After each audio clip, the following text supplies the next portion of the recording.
Hi, welcome to Lash class. BA sociology introduction to social റിസർച്ചിലെ ഒന്നാമത്തെ മൊഡ്യൂളാണ് നമ്മൾ നോക്കുന്നത്. ഇതിൽ ഗവേഷണത്തെക്കുറിച്ചിട്ടുള്ള കുറച്ച് ബേസിക് ആയിട്ടുള്ള കാര്യങ്ങളും സോഷ്യോളജിക്കകത്തുള്ള റിസർച്ചുകളെ കുറിച്ചിട്ടുള്ള കൺസെപ്റ്റുകളാണ് പറയുന്നത്. നമ്മളിവിടെ നിങ്ങൾക്ക് നോട്ട്സായിട്ടൂടെ ഉപയോഗിക്കാൻ കഴിയാവുന്ന അതിലെ ഇമ്പോർട്ടൻ്റ് പോയിൻറ്സും അതിലെ എക്സ്പ്ലനേഷൻസുമാണ് പ്രൊവൈഡ് ചെയ്യുന്നത്. നമുക്ക് നോക്കാം. റിസർച്ച് അല്ലെങ്കിൽ ഗവേഷണം. നമുക്കറിയാം, ഗവേഷണം എന്ന് പറയുന്നത് പുതിയ കാര്യങ്ങൾ പഠിക്കാനോ അറിവ് വിപുലപ്പെടുത്താനോ നടത്തുന്ന ശാസ്ത്രീയമായിട്ടുള്ള പഠനമാണ്. നമുക്ക് ഓൾറെഡി അറിയുന്ന കാര്യങ്ങളെക്കുറിച്ച് കൂടുതൽ മനസ്സിലാക്കാൻ അല്ലെങ്കിൽ പുതിയ കാര്യങ്ങളെക്കുറിച്ച് പഠിക്കാൻ സയൻസിനകത്തൊക്കെ ഒരുപാട് റിസർച്ചുകളെ കുറിച്ച് നമ്മൾ കേട്ടിട്ടുണ്ട്. ഒരു പ്രത്യേക വിഷയത്തെയോ പ്രശ്നത്തെയോ തിരഞ്ഞെടുത്തുള്ള പഠനം. ഇനി റിസർച്ചിൻ്റെ അടുത്ത സവിശേഷത എന്ന് പറയുന്നത് ഏതെങ്കിലും ഒരു വിഷയത്തിൽ കോൺസെൻട്രേറ്റ് ചെയ്തുകൊണ്ടായിരിക്കും. ഇപ്പോൾ ഉദാഹരണത്തിന് സയൻസിലൊക്കെ ആണെങ്കിൽ ഏതെങ്കിലും ഒരു പ്രത്യേക അസുഖത്തിനുള്ള മരുന്ന് കണ്ടുപിടിക്കാൻ വേണ്ടിയിട്ടോ, ഇനി അതല്ലെങ്കിൽ സോഷ്യോളജിയിലാണെങ്കിൽ ഏതെങ്കിലും ഒരു പ്രത്യേക വിഷയം, ഉദാഹരണത്തിന് തൊഴിലില്ലായ്മ അല്ലെങ്കിൽ ദാരിദ്ര്യം, അങ്ങനെ ഒരു പ്രത്യേക വിഷയത്തെ തിരഞ്ഞെടുത്തുകൊണ്ടുള്ള പഠനമാണ് അതിനകത്ത് ഉണ്ടാകുന്നത്. സോഷ്യോളജിയിൽ വ്യക്തികളും സമൂഹവും തമ്മിലുള്ള ബന്ധവും സാമൂഹിക പ്രതിഭാസങ്ങളും പഠനവിധേയമാക്കുന്നു. ഇനി സോഷ്യോളജി നമുക്കറിയാവുന്ന പോലെ സമൂഹത്തിലുള്ള കാര്യങ്ങളാണ് അവിടെ ഗവേഷണ വിധേയമാക്കുന്നത്. നമ്മൾ നേരത്തെ പറഞ്ഞതുപോലെ തന്നെ തൊഴിലില്ലായ്മ, അതുപോലെ തന്നെ വിദ്യാഭ്യാസത്തിൻ്റെ രാഷ്ട്രീയപരമായിട്ടുള്ള സാമൂഹികപരമായിട്ടുള്ള കാര്യങ്ങളാണ് സോഷ്യോളജിക്കകത്ത് ഈ റിസർച്ചിന് വേണ്ടി തിരഞ്ഞെടുക്കുന്നത്. സയൻറ്റിഫിക് മെത്തേഡ് അല്ലെങ്കിൽ ശാസ്ത്രീയ രീതി. ഇനി ഗവേഷണത്തിൻ്റെ ഒരു സ്വഭാവമാണ് അത് ശാസ്ത്രീയമായിട്ടുള്ള രീതിയിലായിരിക്കണം നടത്തേണ്ടത്. കൃത്യമായ തെളിവുകളെ ആശ്രയിക്കുന്നു. ശാസ്ത്രീയം എന്ന് പറയുന്നത് തെളിവുകളെ ആശ്രയിച്ചുകൊണ്ടാണ് നമ്മൾ നിഗമനത്തിൽ എത്തിച്ചേരേണ്ടത്. അതായത് നമ്മുടെ വ്യക്തിപരമായിട്ടുള്ള അഭിപ്രായങ്ങളോ അതല്ലെങ്കിൽ നമ്മുടെ ആശയങ്ങളോ ഒന്നും സ്വാധീനിക്കപ്പെടാതെ നമുക്ക് ഗവേഷണത്തിൽ ലഭിച്ചിട്ടുള്ള തെളിവുകളുടെ അടിസ്ഥാനത്തിൽ വേണം അതിൻ്റെ നിഗമനത്തിൽ എത്തിച്ചേരുന്നതിന്. പക്ഷപാതിത്വമില്ലാത്ത സമീപനം. അതുപോലെ തന്നെ പ്രധാനമാണ് പക്ഷപാതിത്വമില്ലാതിരിക്കുക. അതായത് ഈ ഗവേഷണം ചെയ്യുന്ന വ്യക്തി ഏത് നാട്ടുകാരനാണ്, അല്ലെങ്കിൽ അയാളുടെ ഒരു സാമൂഹ്യ പശ്ചാത്തലം എന്താണ്, അയാളുടെ വ്യക്തിപരമായിട്ടുള്ള അഭിപ്രായങ്ങൾ എന്താണ് തുടങ്ങിയിട്ടുള്ള കാര്യങ്ങളൊന്നും ഗവേഷണത്തിൽ സ്വാധീനിക്കാൻ പാടില്ല. ശാസ്ത്രീയ സിദ്ധാന്തങ്ങൾ രൂപീകരിക്കുന്നു. ഇനി ഗവേഷണത്തിൻ്റെ ഫലമായിട്ട് നമുക്ക് ലഭിക്കുന്നത് ശാസ്ത്രീയ സിദ്ധാന്തങ്ങളാണ്. സാധ്യതകളെ വിലയിരുത്തി പ്രവചനങ്ങൾ നടത്തുന്നു. ഇനി ഗവേഷണത്തിനനുസരിച്ചിട്ട് നമുക്ക് കിട്ടുന്ന നിഗമനങ്ങളിൽ നിന്ന് നമുക്ക് പ്രവചനങ്ങൾ നടത്താൻ കഴിയും. ഉദാഹരണത്തിന് 10 വർഷം കഴിഞ്ഞിട്ടുണ്ടെങ്കിൽ കേരളത്തിൻ്റെ ഒരു സ്ഥിതി ഇതായിരിക്കുന്നു, അല്ലെങ്കിൽ 20 വർഷത്തിന് ശേഷം കേരളത്തിലെ യുവാക്കൾ അല്ലെങ്കിൽ യുവതികൾ അതല്ലെങ്കിൽ ഏതെങ്കിലും ഒരു പ്രത്യേക വിഭാഗം എന്നുള്ള രീതിയിലൊക്കെ ഈ പ്രവചനങ്ങൾ നടത്താൻ വേണ്ടിയിട്ട് ഈ ഒരു ഗവേഷണത്തിൻ്റെ ഫലമായിട്ട് സാധിക്കും. ഇനി നമുക്ക് ഫോക്കസ് ചെയ്ത് പഠിക്കാനുള്ളത് സോഷ്യൽ റിസർച്ചാണ്, അതായത് സാമൂഹ്യ ഗവേഷണം. സാമൂഹ്യ പ്രതിഭാസങ്ങളെയും പ്രശ്നങ്ങളെയും കുറിച്ച് പഠിക്കുന്നതിനും മനസ്സിലാക്കുന്നതിനുമുള്ള വ്യവസ്ഥാപിത അന്വേഷണമാണ് സാമൂഹിക ഗവേഷണം. അതായത് സമൂഹത്തിൽ നടക്കുന്ന കാര്യങ്ങളെ കുറിച്ചിട്ടാണ് നമ്മൾ സോഷ്യൽ റിസർച്ചിനകത്ത് പഠിക്കുന്നത്. ഉദാഹരണത്തിന് നമ്മൾ നേരത്തെ പറഞ്ഞതുപോലെ തന്നെ വിദ്യാഭ്യാസ നിരക്കിനകത്ത് കുറവുണ്ടോ കൂടുതലുണ്ടോ, അതല്ലെങ്കിൽ തൊഴിലില്ലായ്മയുടെ അവസ്ഥ എന്താണ്, അതല്ലെങ്കിൽ ഈ കുടിയേറ്റത്തെ സംബന്ധിച്ചിട്ട് ആളുകൾ ഗ്രാമത്തിൽ നിന്ന് നഗരത്തിലേക്ക് കുടിയേറുന്നത് കൂടുന്നുണ്ടോ കുറയുന്നുണ്ടോ, അതുകൊണ്ട് എന്തെങ്കിലും കുഴപ്പമുണ്ടോ, ഇങ്ങനെ സമൂഹത്തിലെ കാര്യങ്ങളാണ് ഇവിടെ പഠനത്തിന് വേണ്ടിയിട്ട് തിരഞ്ഞെടുക്കുന്നത്. പുതിയ വസ്തുതകൾ മനസ്സിലാക്കുന്നതിനോ നിലനിൽക്കുന്ന വസ്തുതകൾ പരിശോധിക്കുന്നതിനോ ഉറപ്പുവരുത്തുന്നതിനോ ഉപയോഗിക്കുന്നു. ഇനി നമുക്ക് പല തിയറീസും ഈ സോഷ്യോളജിയിലുണ്ട്. അങ്ങനെ ഏതെങ്കിലും ഒരു തിയറി ശരിയാണെന്ന് ഉറപ്പുവരുത്തുന്നതിന് നമ്മൾ നേരത്തെ പറഞ്ഞതുപോലെ തന്നെ ഈ ഗ്രാമങ്ങളിൽ നിന്ന് ആളുകൾ നഗരത്തിലേക്ക് കുടിയേറുന്നതുമായി ബന്ധപ്പെട്ടിട്ടുള്ള തിയറികളുണ്ട്. അപ്പോൾ അതൊക്കെ ശരിയാണോ എന്ന് ഉറപ്പുവരുത്തുന്നതിനോ അതല്ലെങ്കിൽ പുതിയ തിയറികൾ രൂപീകരിക്കുന്നതിനൊക്കെ വേണ്ടിയിട്ട് ഈ ഗവേഷണത്തിൻ്റെ ഫലമായിട്ട് സാധിക്കും. മനുഷ്യരുടെ പെരുമാറ്റവും സാമൂഹിക സ്ഥാപനങ്ങളും തമ്മിലുള്ള ബന്ധം പരിശോധിക്കുന്നു. ഇനി മനുഷ്യരെങ്ങനെയാണ് സമൂഹത്തിനകത്ത് ഇടപെടുന്നത്, അതിനകത്ത് ഈ സാമൂഹിക സ്ഥാപനങ്ങൾ, അതായത് കുടുംബം, അതുപോലെ തന്നെ മതം, മറ്റ് ഈ രാഷ്ട്രീയ സ്ഥാപനങ്ങൾ, അതായത് ഗവൺമെൻറ് ഏജൻസികൾ, അതൊക്കെ എങ്ങനെയാണ് ഇടപെടുന്നത് തുടങ്ങിയിട്ടുള്ള കാര്യങ്ങളൊക്കെ സോഷ്യൽ റിസർച്ചിൽ പഠനവിധേയമായിട്ട് വരുന്നതാണ്. സാമൂഹിക ജീവിതം മനസ്സിലാക്കുകയും സാമൂഹിക യാഥാർത്ഥ്യം വിവരിക്കുകയും ചെയ്യുന്നു. അതായത് സമൂഹത്തിൻ്റെ നിലവിലുള്ള അവസ്ഥ എന്താണ്, സമൂഹത്തിൽ എന്ത് മാറ്റമാണ് ഉണ്ടായിട്ടുള്ളത് തുടങ്ങിയിട്ടുള്ള കാര്യങ്ങളൊക്കെ അവിടെ പരിശോധിക്കപ്പെടുന്നു.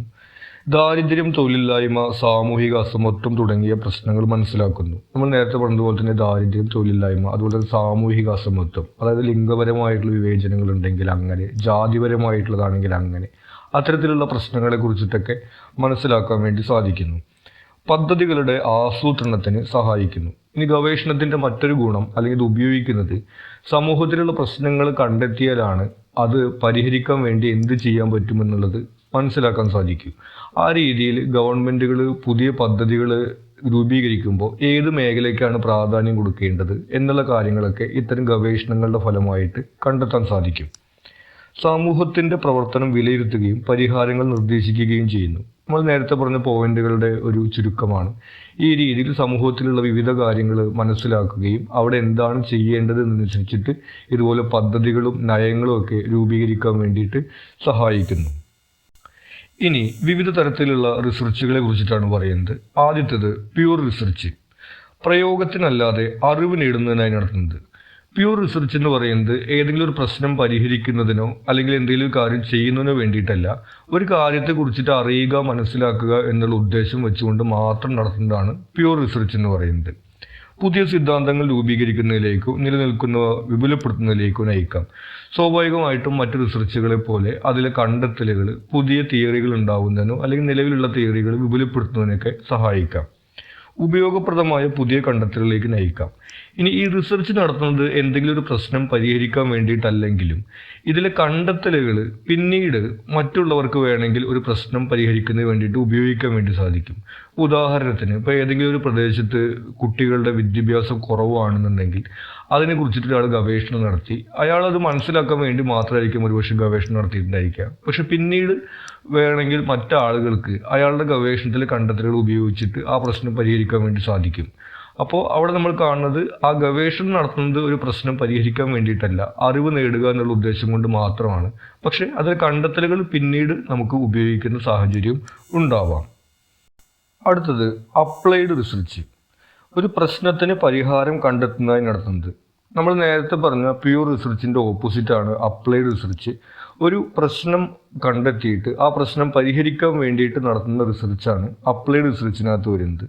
വേഗത്തിലുള്ള ഫലം ലക്ഷ്യമിടുന്നു.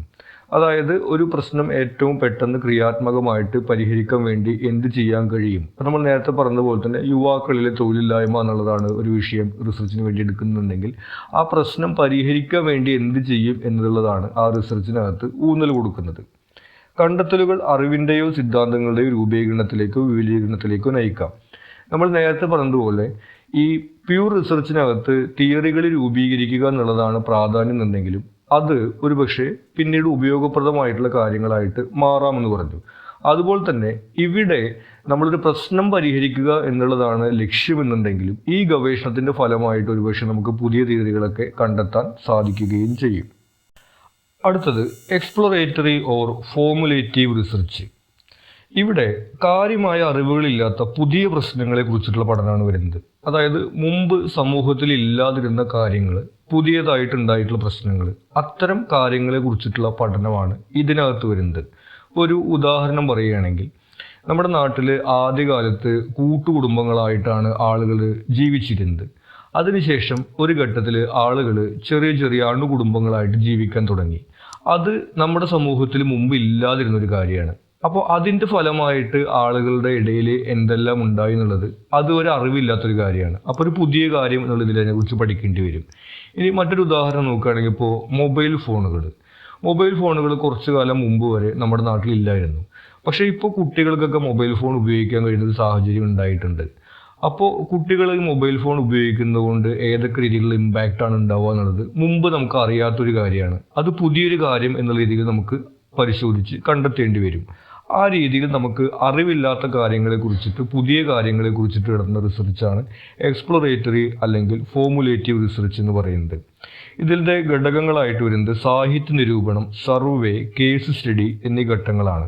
സാഹിത്യ നിരൂപണം എന്ന് ഉദ്ദേശിക്കുന്നത് കഥയും കവിതയല്ല. അതായത് അതിനെക്കുറിച്ചിട്ടുള്ള ആർട്ടിക്കിളുകൾ, ലേഖനങ്ങൾ തുടങ്ങിയിട്ടുള്ള കാര്യങ്ങളൊക്കെ ഉണ്ടെങ്കിൽ അത് വായിക്കുക. അതുപോലെ തന്നെ സർവേ നടത്തി വിവരങ്ങൾ ശേഖരിക്കുക. പിന്നെ കേസ് സ്റ്റഡി, അതായത് അത്തരത്തിലുള്ള അനുഭവങ്ങളുള്ള ആളുകളുടെ കാര്യങ്ങൾ ചോദിച്ച് മനസ്സിലാക്കി അങ്ങനെ വിവരങ്ങൾ ശേഖരിക്കുക തുടങ്ങിയതാണ് ഇതിൻ്റെ ഘട്ടങ്ങളായിട്ട് വരുന്നത്. പുതിയ ആശയങ്ങൾ രൂപീകരിക്കുന്നതിലേക്ക് നയിക്കുന്നു. സ്വാഭാവികമായിട്ടും പുതിയൊരു കാര്യത്തെക്കുറിച്ചിട്ടുള്ള പഠനം എന്നുള്ള രീതിയിൽ പുതിയ ആശയങ്ങളിലേക്കും പുതിയ തിയറിയിലേക്കൊക്കെ ഇത് നയിക്കും. ഇനി പറയുന്നത് ഡിസ്ക്രിപ്റ്റീവ് റിസർച്ച്.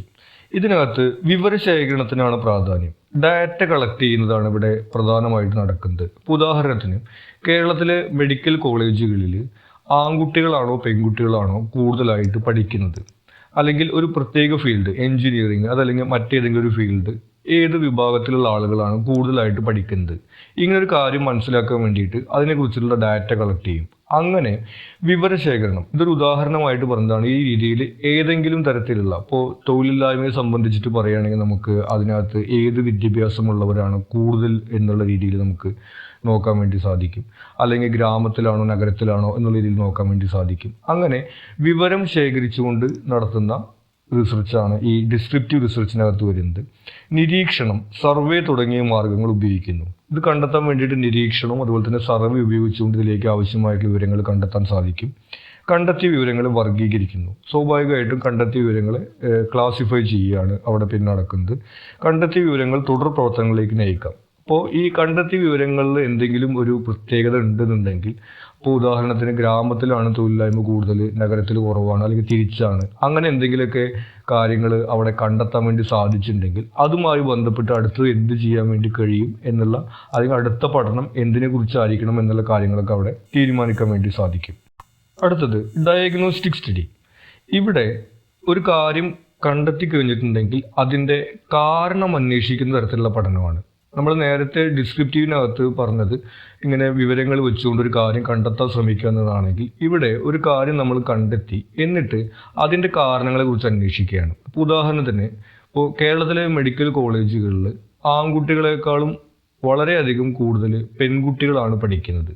അപ്പോൾ എന്തുകൊണ്ടാണ് ആൺകുട്ടികൾ ആ കോഴ്സ് കൂടുതലായിട്ട് പഠിക്കാത്തത്, അല്ലെങ്കിൽ എന്തുകൊണ്ടാണ് പെൺകുട്ടികൾ ആ കോഴ്സ് കൂടുതലായിട്ട് പഠിക്കുന്നത് എന്നുള്ള രീതിയിൽ വേണമെങ്കിൽ അതിൻ്റെ ഒരു കാരണം അന്വേഷിക്കാൻ വേണ്ടി സാധിക്കും.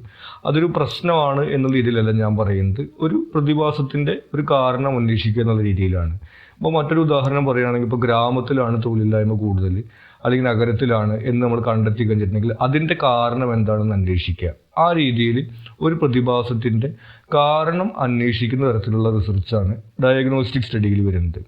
ഒരു പ്രശ്നത്തിൻ്റെ കാരണം കണ്ടെത്തി പരിഹരിക്കാൻ ശ്രമിക്കുന്നു. ഇപ്പോൾ നമ്മൾ നേരത്തെ പറഞ്ഞ പോലെ തൊഴിലില്ലായ്മ, ദാരിദ്ര്യം തുടങ്ങിയിട്ടുള്ള വിഷയങ്ങളാണ് പരിഹരിക്കപ്പെടേണ്ടുന്ന വിഷയങ്ങളാണെന്നുണ്ടെങ്കിൽ അതിൻ്റെ കാരണം കണ്ടെത്തിയിട്ട് അത് പരിഹരിക്കാൻ വേണ്ടി എന്ത് ചെയ്യാൻ കഴിയും എന്നുള്ള രീതിയിലേക്ക് ആ റിസർച്ച് കൊണ്ടുപോകുന്നു.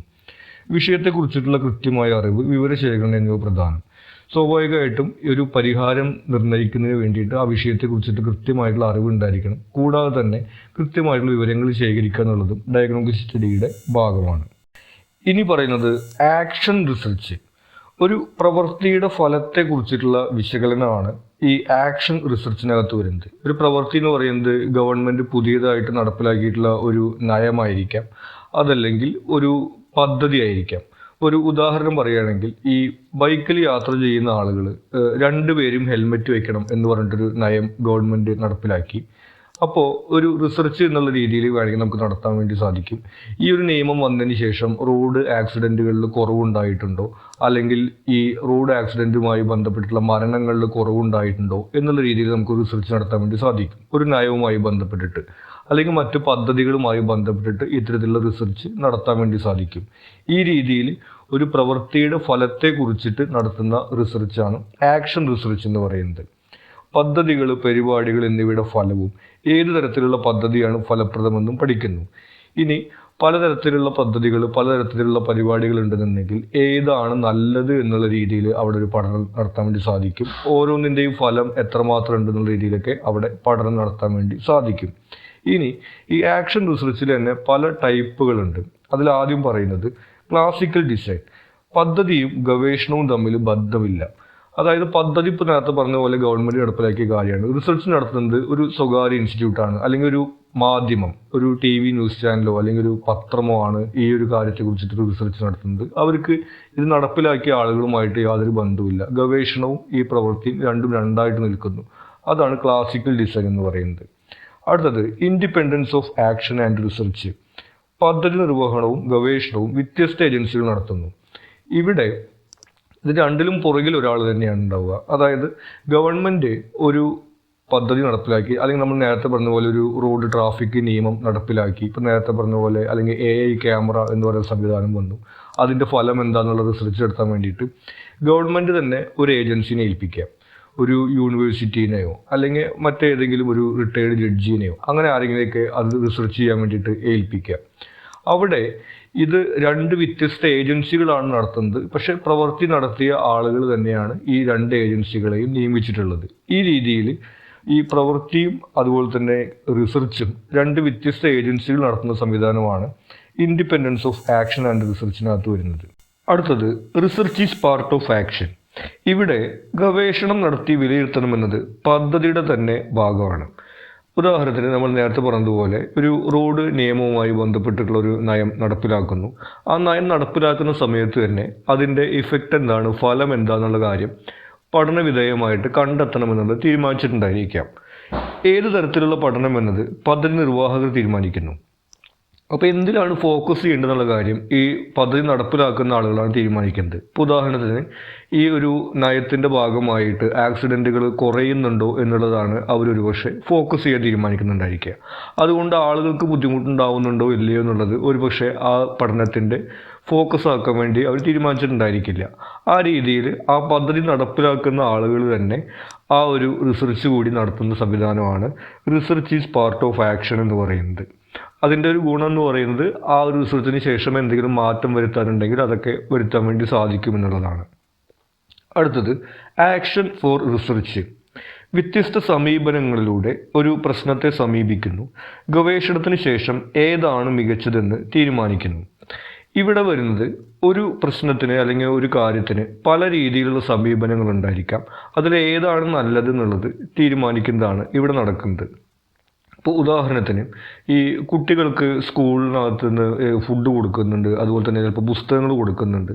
അതവർക്ക് ഫുഡായിട്ട് കൊടുക്കണോ, അതോ അവർക്ക് ഫുഡ് വാങ്ങാനുള്ള പൈസ ആയിട്ട് കൊടുക്കണോ, അതല്ലെങ്കിൽ ഫുഡ് വീട്ടിലേക്ക് കൊടുത്തയക്കണോ, ആ രീതിയിൽ അല്ലെങ്കിൽ പുസ്തകം വാങ്ങിച്ചു കൊടുക്കണോ, അല്ലെങ്കിൽ പുസ്തകം വാങ്ങാനുള്ള പൈസ കൊടുക്കണോ എന്നുള്ള രീതിയിലൊക്കെ ചെറിയ ഉദാഹരണങ്ങളാണ്. ഇതുപോലെ സമൂഹത്തിലെ പല കാര്യങ്ങൾ, ഗവൺമെൻറ് നടപ്പിലാക്കുന്ന പല പദ്ധതികൾ, പല കമ്പനികൾ നടപ്പിലാക്കുന്ന പല കാര്യങ്ങൾ, അതിനകത്തൊക്കെ ഏത് രീതിയിലുള്ള സമീപനമാണ് നല്ലതെന്ന് കണ്ടെത്താൻ വേണ്ടിയിട്ട് പലതും തമ്മിൽ കമ്പയർ ചെയ്യുന്നതാണ് ഈ ആക്ഷൻ ഫോർ റിസർച്ചിനകത്ത് വരുന്നത്. അതിൽ ഒരു കാര്യത്തെ ഒന്നിലധികം രീതിയിൽ സമീപിച്ചിട്ട് ഏതാണ് നല്ലതെന്നുള്ളത് തീരുമാനിക്കുകയാണ് ചെയ്യുന്നത്.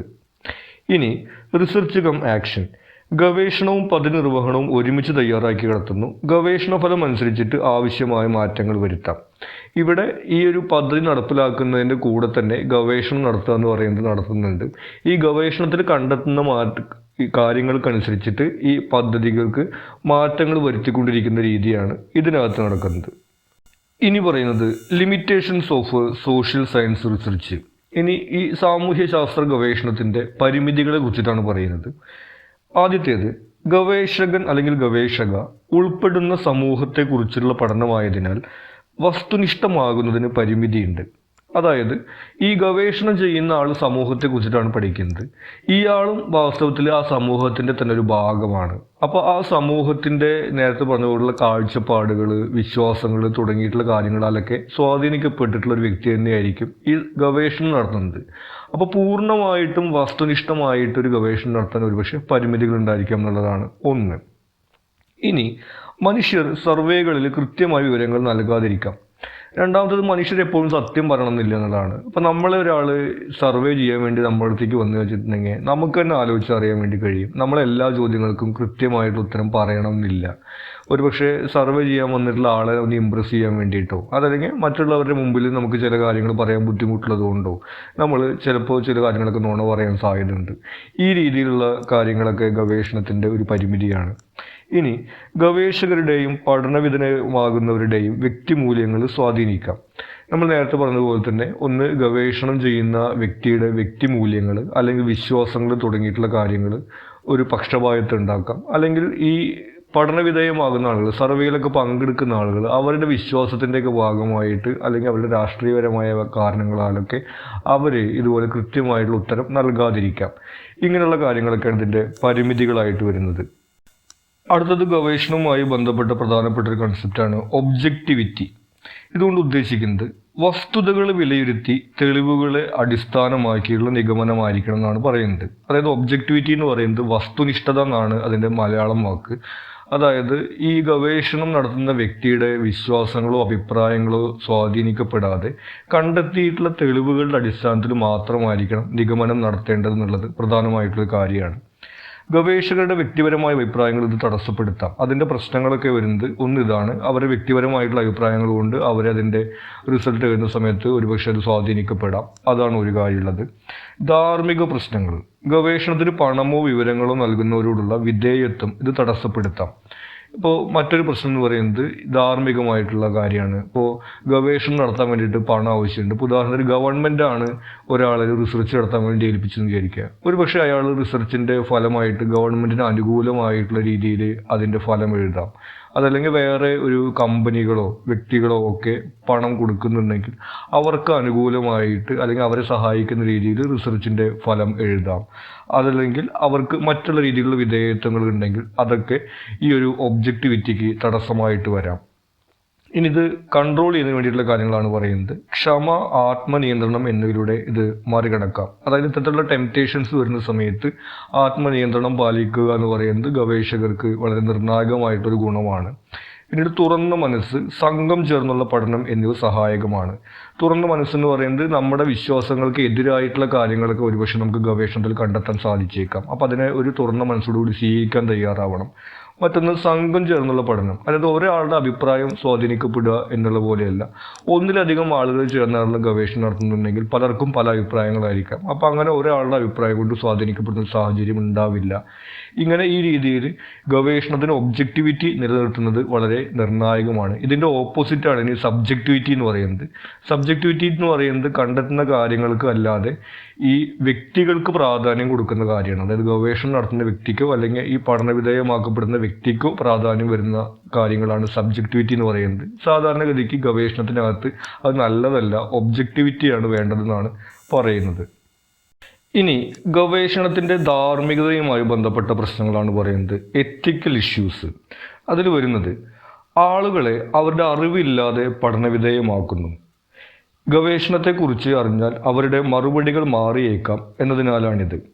അതായത് പലപ്പോഴും ഈ സർവേ നടത്തുമ്പോൾ അല്ലെങ്കിൽ സർവേ അല്ലാത്ത രീതിയിൽ വിവരങ്ങൾ ശേഖരിക്കുന്ന സമയത്ത് ഈ പഠനവിധേയമാക്കുന്ന ആളുകളുടെ അടുത്ത് അവരെ എങ്ങനെ പഠനവിധേയമാക്കുന്നുണ്ട് എന്ന് പറയാൻ സാധിക്കില്ല. അതിന് കാരണം നമ്മൾ പറഞ്ഞതുപോലെ തന്നെ അങ്ങനെ പറഞ്ഞിട്ടുണ്ടെങ്കിൽ ഇപ്പോൾ നമ്മളൊരാൾ പഠിക്കുക എന്ന് അറിഞ്ഞു കഴിഞ്ഞാൽ നമ്മൾ എന്താ ചെയ്യാം? നമ്മുടെ പെരുമാറ്റം ഉടനെ നമ്മൾ മാറ്റും. നമ്മൾ വളരെ ഡീസൻ്റായിട്ട് നമ്മൾ മറ്റുള്ളവരുടെ മുമ്പിൽ അവതരിപ്പിക്കാൻ കഴിയാവുന്ന തരത്തിലുള്ള രീതിയിൽ നമ്മൾ ഒരുപക്ഷെ പെരുമാറാൻ തുടങ്ങും. ആ രീതിയിൽ നമ്മൾ പെരുമാറി കഴിഞ്ഞിട്ടുണ്ടെങ്കിൽ യഥാർത്ഥത്തിലുള്ള ഡാറ്റ ആയിരിക്കില്ല അവിടെ റിസർച്ച് ചെയ്യുന്ന ആൾക്ക് കിട്ടുക. ഇനിയിപ്പോൾ പെരുമാറ്റം മാത്രമല്ല, ഈ ചോദിക്കുന്ന ചോദ്യങ്ങൾക്കുള്ള ഉത്തരത്തിലും അതുപോലെ മാറ്റങ്ങളൊക്കെ വരാൻ വേണ്ടി സാധിക്കും. ഈ രീതിയിൽ ഒരു ഗവേഷണത്തിൻ്റെ ഭാഗമാണ് അവർ എന്ന് അറിഞ്ഞു കഴിഞ്ഞിട്ടുണ്ടെങ്കിൽ ഒരുപക്ഷെ അവരുടെ മറുപടികളിലൊക്കെ ഇതുപോലെ മാറ്റം വരാൻ സാധ്യതയുണ്ട്. പലപ്പോഴും അപ്പോൾ ഗവേഷകർ അവരെ ഗവേഷണത്തിൻ്റെ ഭാഗമാണെന്ന് പറയാതെയായിരിക്കും അവരിൽ നിന്ന് വിവരങ്ങൾ ശേഖരിക്കുക. അപ്പോൾ അവിടെ ഒരു ധാർമ്മിക പ്രശ്നമുണ്ട്. അങ്ങനെ ഒരാളോട് പറയാതെ അങ്ങനെ ഒരാളുടെ വിവരങ്ങൾ എടുക്കാൻ പാടുമെന്നുള്ളത്. അതാണ് ഒരു വിഷയം വരുന്നത്. അടുത്തത് പഠനത്തിൻ്റെ ഉദ്ദേശം വെളിപ്പെടുത്താതെ സമ്മതം നേടുന്നു. ഇനി ചിലപ്പോൾ ചില ആളുകളുടെ അടുത്ത് ഇതുപോലെ സമ്മതം നേടിയിട്ടായിരിക്കും വിവരങ്ങൾ നേടുന്നത്. പക്ഷേ ഗവേഷണത്തിൻ്റെ യഥാർത്ഥ ഉദ്ദേശം എന്താണെന്നുള്ള കാര്യം ഒരു പക്ഷേ പറഞ്ഞിട്ടുണ്ടായിരിക്കില്ല.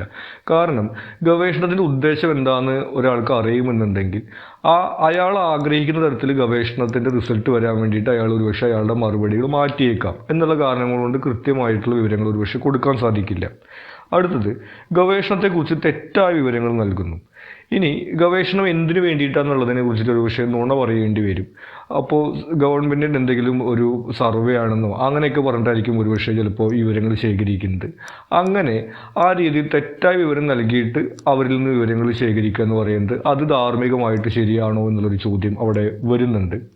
ഇനി ആളുകൾക്ക് ശാരീരികമോ മാനസികമോ ആയ പ്രയാസം ഉണ്ടാക്കുന്നു. ശാരീരികമായിട്ട് പ്രയാസം ഉണ്ടാക്കുന്നത് വളരെ കുറവാണ്. ഒരുപക്ഷെ അവരുടെ സമയം നഷ്ടപ്പെടുന്നുള്ളതായിരിക്കാം വരുന്നത്. മാനസികമായിട്ട് പ്രയാസം ഉണ്ടാവാൻ വരുന്ന സാധ്യതകളുണ്ട്. ഒരുപക്ഷെ ഈ കുടുംബപരമായിട്ടുള്ള കാര്യങ്ങളെക്കുറിച്ച് ചോദിക്കുമ്പോഴോ അല്ലെങ്കിൽ അവരുടെ എന്തെങ്കിലും പഴയ അനുഭവങ്ങളെ കുറിച്ചിട്ടൊക്കെ ചോദിക്കുന്ന സമയത്ത് അതിനൊക്കെ മറുപടി പറയുക, അവർ ഓർക്കാൻ ഇഷ്ടപ്പെടാത്ത കാര്യങ്ങൾ ഓർക്കുക എന്നൊക്കെ പറയുന്നത് മാനസികമായിട്ട് പ്രയാസം ഉണ്ടാക്കുന്ന കാര്യമാണ്. അങ്ങനെ ഒരാളെ പ്രയാസപ്പെടുത്താൻ പാടുന്നുണ്ടോ എന്നുള്ളതൊരു ധാർമ്മികമായിട്ട് വരുന്ന ചോദ്യമാണ്. ഇനി സ്വകാര്യതാ ലംഘനം അതിൻ്റെ കൂട്ടത്തിൽ തന്നെ വരുന്നതാണ്. ആളുകളുടെ സ്വകാര്യതയെ ലംഘിക്കുന്നത്, അവരുടെ വ്യക്തിപരമായിട്ട് വിവരങ്ങൾ ചോദിക്കുക എന്ന് പറയുന്നത് ശരിയാണോ എന്നുള്ള ഒരു പ്രശ്നം വരുന്നുണ്ട്. ഇനി ധാർമ്മികതയും ഗവേഷണ വിജയവും തമ്മിലൊരു സന്തുലിതാവസ്ഥ ഗവേഷകർ നിലനിർത്തണം. അപ്പോൾ നമുക്ക് മനസ്സിലാക്കേണ്ട കാര്യം പൂർണ്ണമായിട്ടും ധാർമ്മികമായിട്ട് ഗവേഷണം നടത്താൻ സാധിക്കില്ല. കാരണം നമ്മൾ പറഞ്ഞതുപോലെ ഇങ്ങനെ എല്ലാം അവരുടെ അടുത്ത് പറഞ്ഞതിന് ശേഷം അവരുടെ വിവരങ്ങൾ ചോദിച്ചു കഴിഞ്ഞിട്ടുണ്ടെങ്കിൽ അവർ നുണ പറയും എന്നുള്ളൊരു വിഷയമുണ്ട്. അവരല്ല, നമ്മൾ ഉൾപ്പെടെ, ഞാൻ ഉൾപ്പെടെയുള്ള ആളുകൾ ഇങ്ങനെ ഗവേഷണത്തെ കുറിച്ചിട്ട് എല്ലാം പറഞ്ഞു കഴിഞ്ഞിട്ടുണ്ടെങ്കിൽ നമ്മൾ നല്ല രീതിയിൽ നമ്മൾ അവതരിപ്പിക്കാൻ വേണ്ടി ശ്രമിക്കും, നമ്മൾ ഇല്ലാത്ത കാര്യങ്ങൾ പറയും എന്നുള്ള പ്രശ്നങ്ങളൊക്കെ ഉണ്ട്. അപ്പോൾ ഒരുപക്ഷെ ഗവേഷണമാണെന്ന് അറിയാത്ത രീതിയിലൊക്കെ ആളുകൾ വിവരങ്ങൾ ശേഖരിക്കേണ്ടി വരും എന്നുള്ളൊരു യാഥാർത്ഥ്യമാണ്. അപ്പോൾ ഗവേഷകർ ചെയ്യേണ്ട കാര്യം ഒരു പരിധിക്കപ്പുറത്തേക്ക് ആളുകളുടെ സ്വകാര്യതയെ ലംഘിക്കാതെ ഒരു ധാർമ്മിക പ്രശ്നം ഉണ്ടാക്കാത്ത രീതിയിൽ ഇതിനെ കൈകാര്യം ചെയ്യാൻ വേണ്ടി സാധിക്കണം എന്നുള്ളതാണ് പറയുന്നത്. ഇനി ഈ മൊഡ്യൂൾ അവസാനമായിട്ട് പറയുന്നത് 2 തരത്തിലുള്ള ഗവേഷണ രീതികളെ കുറിച്ചിട്ടുള്ളതാണ്. ഒന്ന്, ക്വാളിറ്റേറ്റീവ് റിസർച്ച്. ഇതിനകത്ത് ഒരു വിഷയത്തെക്കുറിച്ച് ആഴത്തിൽ അറിയുന്നതിനും സിദ്ധാന്തങ്ങൾ രൂപീകരിക്കുന്നതിനും വേണ്ടി നടത്തുന്ന പഠനമാണ്. അതായത് ഒരു വിഷയത്തെക്കുറിച്ചിട്ട് വളരെയധികം അറിവ് നേടുന്നതിന് വേണ്ടിയിട്ടും തിയറികൾ ഉണ്ടാക്കുക എന്നുള്ളതാണ് അതിൻ്റെ ഒരു ഉദ്ദേശമായിട്ട് വരുന്നത്. ഇതിൻ്റെ പ്രധാനമായിട്ടുള്ള വ്യത്യാസം, നമുക്ക് പഠിക്കാനുള്ളത് ക്വാളിറ്റേറ്റീവും ക്വാണ്ടിറ്റേറ്റീവും ആണ്. രണ്ടും തമ്മിലുള്ള പ്രധാനമായിട്ടുള്ള വ്യത്യാസം, ക്വാളിറ്റേറ്റീവിനകത്ത് ഇൻ്റർവ്യൂ, അതായത് ആളുകളുടെ അടുത്ത് വിശദമായിട്ട് സംസാരിച്ചുകൊണ്ടുള്ള രീതി, വീഡിയോ, പുസ്തകങ്ങൾ തുടങ്ങിയിട്ടുള്ള കാര്യങ്ങളിൽ നിന്നാണ് വിവരങ്ങൾ ശേഖരിക്കുന്നത്. സംഖ്യകളും കണക്കുകളും പരിഗണിക്കുന്നില്ല, അതായത് സ്റ്റാറ്റിസ്റ്റിക്സിന് വലിയ പ്രാധാന്യം കൊടുക്കുന്നില്ല. ആളുകളുടെ അനുഭവങ്ങൾ അല്ലെങ്കിൽ പുസ്തകങ്ങൾ അങ്ങനെയുള്ള കാര്യങ്ങളിൽ നിന്നൊക്കെ അറിവ് നേടിക്കൊണ്ട് നടത്തുന്ന ഗവേഷണമാണ് ക്വാളിറ്റേറ്റീവ് റിസർച്ചിനകത്ത് വരുന്നത്. ഇനി ഇതിൻ്റെ ഓപ്പോസിറ്റാണ് ക്വാണ്ടിറ്റേറ്റീവ് റിസർച്ചിൽ വരുന്നത്. ഒരു പ്രതിഭാസത്തിൻ്റെ കാര്യകാരണങ്ങൾ പരിശോധിക്കുന്നതിന്, ഇപ്പോൾ സമൂഹത്തിൽ ഒരു കാര്യമുണ്ട്, നമ്മൾ നേരത്തെ പറഞ്ഞ പോലെ തന്നെ എന്താണ് തൊഴിലില്ലായ്മ, വിദ്യാഭ്യാസം അല്ലെങ്കിൽ സാമൂഹികമായിട്ടുള്ള മറ്റെന്ത് കാര്യങ്ങളായിരിക്കാം, ആ ഒരു കാര്യത്തിൻ്റെ കാരണം കണ്ടെത്തുന്നതിന് വേണ്ടി എടുക്കുന്ന പഠനമാണ് ഇതിനകത്ത് കൂടുതലായിട്ട് വരുന്നത്. ഇതിൽ ക്വാളിറ്റേറ്റീവിൽ നിന്നുള്ള പ്രധാനമായിട്ടുള്ള വ്യത്യാസം എന്ന് പറയുന്നത് സംഖ്യകൾക്കും കണക്കുകൾക്കും പ്രാധാന്യമുണ്ട്, സ്റ്റാറ്റിസ്റ്റിക്സിന് വലിയ പ്രാധാന്യമുണ്ട്. അതായത് ഇപ്പോൾ തൊഴിലില്ലായ്മയെ സംബന്ധിച്ചാണെങ്കിൽ ഇത്ര വയസ്സ് മുതൽ ഇത്ര വയസ്സ് വരെയുള്ളവർ, ഇത്ര ആളുകൾ, ഇത്ര ശതമാനം, അങ്ങനെ കണക്കുകൾക്ക് വലിയ പ്രാധാന്യം കൊടുത്ത് നടത്തുന്ന പഠനമാണ് ക്വാണ്ടിറ്റേറ്റീവ് റിസർച്ചിനകത്ത് വരുന്നത്. ഇനി സർവേയിലൂടെയാണ് ഇതിൽ വിവരശേഖരണം നടത്തുന്നത്. നമ്മൾ ക്വാളിറ്റേറ്റീവിനകത്ത് കണ്ടത് പുസ്തകങ്ങളിൽ നിന്നും വീഡിയോകളിൽ നിന്നും ആളുകളുടെ അടുത്ത് ഇൻ്റർവ്യൂവിൽ നിന്നൊക്കെയാണ് വിവരങ്ങൾ നേടുന്നുണ്ടെങ്കിൽ ഇവിടെ സർവേ വെച്ചിട്ട് കണക്കെടുപ്പാണ് നടത്തുന്നത്. കണക്കുകൾ വെച്ചുകൊണ്ടുള്ള ഒരു പഠനമാണ് ക്വാണ്ടിറ്റേറ്റീവ് റിസർച്ചിനകത്ത് വരുന്നത്. ഇതാണ് രണ്ടും തമ്മിലുള്ള പ്രധാനമായിട്ടുള്ള വ്യത്യാസം. ഇത്രയും കാര്യങ്ങളാണ് നമുക്ക് ഈ മൊഡ്യൂളിനകത്ത് ഇമ്പോർട്ടൻ്റ് ആയിട്ട് വരുന്നത്. നിങ്ങൾക്ക് എന്തെങ്കിലും സംശയങ്ങളോ സജഷൻസോ ഉണ്ടെങ്കിൽ നിങ്ങൾ കമൻറ്റ് ചെയ്യുക. കൂടാതെ ചാനൽ നിങ്ങൾ സബ്സ്ക്രൈബ് ചെയ്തിട്ടില്ലെങ്കിൽ സബ്സ്ക്രൈബ് ചെയ്യുക. താങ്ക്